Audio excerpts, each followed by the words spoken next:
KKR को IPL 2025 की 3 भयावह चूक में करना होगा आईपीएल 2026 से पहले सुधार। इन 3 समस्याओं का नहीं निकालेगी केकेआर समाधान तो एक बार फिर हो जाएगी केकेआर बर्बाद। आईपीएल 2025 के कैंपेन की बात करूं तो केकेआर ऐसा किसी भी मुकाबले में नहीं लगी कि यार ये आईपीएल 2024 की चैंपियन टीम है। चैंपियन की तरह केकेआर खेलती हुई नजर नहीं आई आईपीएल 2025 में। क्यों? क्योंकि उनसे 3 भयावह चूक ऑक्शन टेबल पर हो चुका था या ऑक्शन टेबल से पहले हो चुका था, जिसके कारण केकेआर एक साधारण टीम आईपीएल 2025 में नजर आई। और सबसे बड़ी बात, खास बात, महत्वपूर्ण बात गुरु, कि अगर इसी टीम के साथ आईपीएल 2026 में उतरेंगे, उन 3 समस्याओं का समाधान केकेआर नहीं निकालेगी तो आईपीएल 2026 में भी बर्बाद होना तय है। क्यों होना है, पूरे विस्तार से, पूरे तफसील से आपको बताएंगे, समझाएंगे, एक बिंदु पर चर्चा करेंगे। यानी कि हम आपको बताएंगे केकेआर से आईपीएल 2025 में क्या कुछ गलतियां हुई और 2026 से पहले उन गलतियों में क्यों सुधार आवश्यक है, जरूरी है, अनिवार्य है। अन्यथा फिर से यही हसर आईपीएल 2026 में देखेंगे। आइए, आपका ज्यादा वक्त नहीं लेते हैं, लेकिन आप सभी व्यूअर से यही आग्रह करते हैं, अनुरोध करते हैं कि भाई साहब पहले तो चैनल को सब्सक्राइब कर लीजिए, फेसबुक पेज पे देख रहे हैं तो फॉलो कर लीजिए, लाइक और कमेंट करना अपना मत भूलिएगा, शेयर जिस प्लेटफॉर्म पर कर सकते हैं उस प्लेटफॉर्म पर शेयर भी अवश्य करिएगा। जो सबसे पहली और सबसे जटिल समस्या केकेआर की मुझे इस संस्करण में दिखी है, उनकी ओपनिंग बल्लेबाजी। आईपीएल 2023 में अगर केकेआर का बुरा हसर था तो उनका ओपनिंग बल्लेबाजी फिक्स नहीं हो पा रहा था। काफी चेंजेस, काफी ऊपर नीचे किए गए। नरेन को कभी ओपन कराया गया, कभी 6 पे खिलाया गया। इस बार तो उतने चेंजेस इन्होंने नहीं किए, लेकिन भाई साहब ओपनिंग बल्लेबाजी चाहे जिसको इन्होंने ट्राई किया वो नहीं चला। नरेन फिक्स रहे लेकिन उनका बल्ला नहीं बोला। अब ये इनको पता चल गया होगा अंदर से कि नरेन के साथ ज्यादा दिन हम स्टिक नहीं कर सकते बतौर ओपनिंग बल्लेबाज। फिर उसके बाद जो उनका दूसरा जोड़ीदार था, चाहे वो क्विंटन डिकॉक रहे हो, चाहे रमानुल्लाह गुरबाज, दोनों ही फेल और विफल होते हुए दिखे आईपीएल 2025 में। तो ये बड़ी समस्या रही, क्योंकि भाई साहब इंपैक्ट ओपनर ही छोड़ते हैं पंजाब किंग्स। दोनों ओपनर आप देख लो कितना ताबड़तोड़ अंदाज में खेल रहे हैं। फिर आगे बढ़े तो गुजरात टाइटंस, साई सुदर्शन, शुभमन गिल, दोनों ओपनिंग जोड़ीदार one of the best IPL के कह सकते हैं। फिर उसके बाद अगर बढ़ेंगे मुंबई इंडियंस, तो जब से रोहित शर्मा और रियान रिकल्टन अच्छा खासा स्टार्ट देने लगे हैं, तब से मुंबई इंडियंस अलग ही दिखती है ऑन द पेपर। और वहीं चौथी टीम की अगर आप बात करोगे तो वो है आरसीबी। फिल सॉल्ट और विराट कोहली दोनों ही अच्छे रंगत में दिख रहे हैं और दोनों ने स्कोर किया हुआ है इस संस्करण में। तो आपके पावर प्ले के ओवरों का उपयोग ओपनर बल्लेबाज कैसा करता है, ये सबसे बड़ा चीज होता है आईपीएल की मैं बात करूं, टी20 फॉर्मेट की मैं बात करूं। हर एक टीम चाहता है कि भाई साहब एक प्लेटफॉर्म सेट बन जाए 6 ओवरों में, उसके बाद मिडिल ऑर्डर के बल्लेबाज उसका फायदा उठाते हुए दिखे। लेकिन केकेआर इनके लिए कुछ ऐसा इस संस्करण में होता हुआ नहीं दिखा, क्योंकि चाहे मैं बात करूं डिकॉक की, चाहे गुरबाज की, चाहे नरेन की, सब फ्लॉप होते हुए दिखे हैं।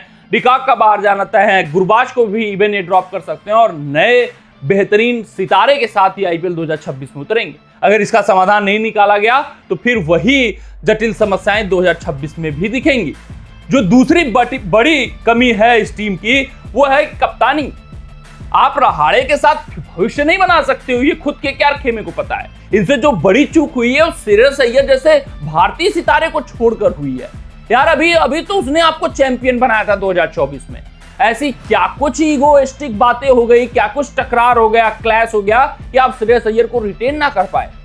यार चाहे जितनी बोली देनी पड़ती है, आपको श्रेयस अय्यर को रिटेन करना ही करना था। वेंकटेश अय्यर पर क्यों आप फिदा हो गए, ये समझ में नहीं आया। 23 करोड़ तक खर्च करने के लिए तैयार हो गए, तो वही श्रेयस अय्यर, इस खिलाड़ी को सम्मान देना चाहिए था। इस खिलाड़ी को हर एक कीमत पर, हर एक सूरत पर आपको रिटेन करना चाहिए था, क्योंकि वो भविष्य है भारतीय टीम के। आप देख सकते हैं किस तरीके से अय्यर का उदय हो रहा है। अय्यर सुपरस्टार हैं, अय्यर आपका फैन बेस बढ़ा सकते हैं और केकेआर से जुड़े हुए केकेआर जैसे बड़े फ्रेंचाइजी को ऐसे भारतीय स्टार की आवश्यकता है। वो रहाड़े के बस की बात नहीं है, या वेंकटेश अय्यर के साथ आप सोचो कि कुछ बड़ा कारनामा कर दें, वो उनके भी बस की बात नहीं है। इतने बड़े फ्रेंचाइजी को, फैन बेस को संभालना श्रेयस अय्यर जैसे काबिल भारतीय सितारे ही कर सकते हैं। तो हाँ, अय्यर की आवश्यकता थी तो आपने ड्रॉप किया। अब वो अपने पैरों पर कुल्हाड़ी मार लिया है। पंजाब किंग्स तो कतई नहीं ड्रॉप करने वाली है। ये गलती आप ही कर सकते हैं अगर आपने कर लिया है तो दूसरा विकल्प आपको तलाशना होगा। एक युवा भारतीय सुपरस्टार को लाना होगा, इस फैन बेस से जोड़ना होगा, जो और भी इस फैन बेस को एक्सपोनेंशियली ग्रोथ कर सके, इस टीम को आगे बढ़ा सके। भविष्य आपको देखना होगा। ना वो वेंकटेश अय्यर की बात है केकेआर को संभालना, न रहाड़े के बस की बात है। आपने देख ही लिया इस संस्करण में कप्तानी कितनी भारी भारी गलतियां रहाड़े ने की हैं। तो अब जरूरत है आप तलाशिए, आप तराशिए, आप ट्रेड करिए मुंबई इंडियंस की तरह, जो कुछ करना है करिए, अन्यथा फिर आईपीएल 2026 में लीडरशिप की कमी दिखेगी। उसमें बेस्ट ऑप्शन मुझे यशस्वी जायसवाल नजर आ रहे हैं, देखिए आपको कैसे लाना है। अगर मैं बात करूं तीसरे बड़ी कमी की, तो तेज गेंदबाजी विभाग में अनुभवी और मैच विनर खिलाड़ी को जोड़ना होगा।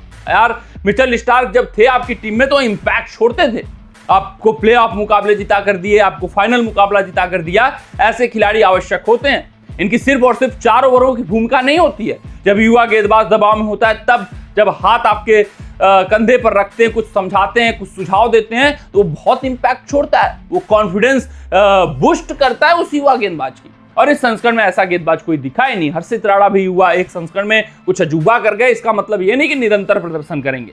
वैभव अरोड़ा वो कई मुकाबले में आपको हराते हुए दिखे, तो कोई पेस गेंदबाजी में लीडर था ही नहीं। सिर्फ और सिर्फ नरेन और वरुण चक्रवर्ती के मैजिक के ऊपर आप निर्भर थे। जब वो जादू नहीं चला तो आपका ये हसर हुआ। तो आपको सोचना होगा, आपको समझना होगा कि जिस मुकाबले में नरेन और वरुण चक्रवर्ती का जादू नहीं चलेगा, उस मुकाबले में क्या आपकी तेज गेंदबाजी तो है ही कुछ नहीं। तो इनको तेज गेंदबाजी में एक लीडर की आवश्यकता है, जो लीड कर सके अपने पेस अटैक को, जो इंपैक्ट छोड़ सके, जो गेम मोमेंटम को अपने दम पर चेंज करने का मादा और काबिलियत रखता हो। कमेंट सेक्शन में कमेंट करके बताइएगा कि आपको क्या कुछ लगता है कि क्या आपको इन 3 बड़ी गलतियों में सुधार करने की आवश्यकता है, नहीं है। मिलते हैं आपसे अगले रिपोर्ट पे, तब तक अपना ध्यान दें, सुरक्षित रहें, स्वस्थ रहें, मस्त रहें। जय हिंद, जय भारत।